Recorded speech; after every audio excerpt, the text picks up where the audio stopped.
அதிகாலை 4 மணி. ஊரே போர்வையை இழுத்து போர்த்தி கொண்டு உறங்கிக் கொண்டிருக்க அந்த கிராமத்து இருட்டில் கருவாச்சியின் வீட்டில் மட்டும் ஒரு மெல்லிய ஒளிக்கீற்று தெரிகிறது. வாசலில் தெளிக்கப்பட்ட சாணத்தின் மனம், அடுப்பில் எரியும் விறகின் வாசம், இவற்றுக்கு இடையே ஒலிக்கிறது கருவாச்சியின் வளையல் ஓசை. ஒரு பக்கம் குடும்பத்திற்காக கஞ்சி தயார் செய்துவிட்டு மறுபக்கம் தன் பழைய மேஜையில் துணியால் போர்த்தி வைத்திருக்கும் அந்த லேப்டாப்பை உயிர்ப்பிக்கிறாள். அவளுக்கு தெரியும், அது வெறும் கருவி அல்ல, அவள் பரம்பரையாக சுமந்து வரும் வறுமையை தீர்க்க போகும் ஒரு மந்திரக்கோல் என்று.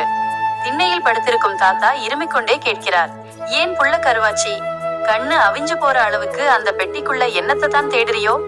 கருவாச்சி சோற்றை வடித்தபடியே தீர்க்கமாக சொல்கிறாள், தாத்தா, இது வெறும் பெட்டி இல்ல, இதுதான் நம்ம ஊரோட தலையெழுத்தையே மாத்த போற ஆயுதம். நான் படிச்சு பெரிய ஆளாகி நம்ம ஊர்ல இருக்கிற எல்லா பிள்ளைகளோட கையிலையும் இதே மாதிரி ஒரு பெட்டியை கொடுக்கல.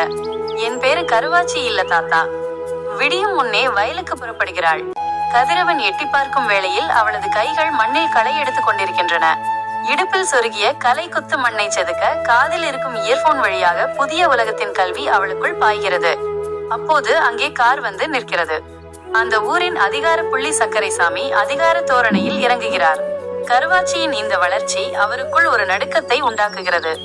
அவர் ஏளனமாக சொல்கிறார், என்ன கருவாச்சி, காதுல என்னத்த சொருகி வச்சிருக்க? மண்ணுல வேலை செய்யறவ மண்ணுல தான் கிடக்கணும், மேல பறக்கணும்னு நினைச்சா சிறகை வெட்டிருவேன், ஜாக்கிரதை. கருவாச்சி மெல்ல நிமிர்ந்து பார்க்கிறாள். அவளது கண்களில் பயம் இல்லை, ஒரு காட்டு தீயின் வேகம் இருக்கிறது.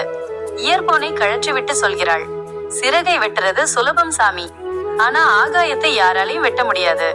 என் கனவு ஆகாயம் மாதிரி, உங்க கத்திரிக்கோல் அங்க எட்டாது. அப்படி சொல்லிவிட்டு ஒரு பிடிவாதமான களையை வேரோடு வெட்டி எறிகிறாள்.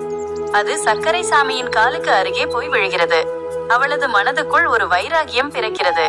வயலில் மட்டுமல்ல, இந்த ஊரில் மண்டியிருக்கும் அத்தனை தீய சக்திகளையும் ஒரு நாள் இப்படித்தான் வேரோடு களை எடுக்கப் போகிறோம் என்று.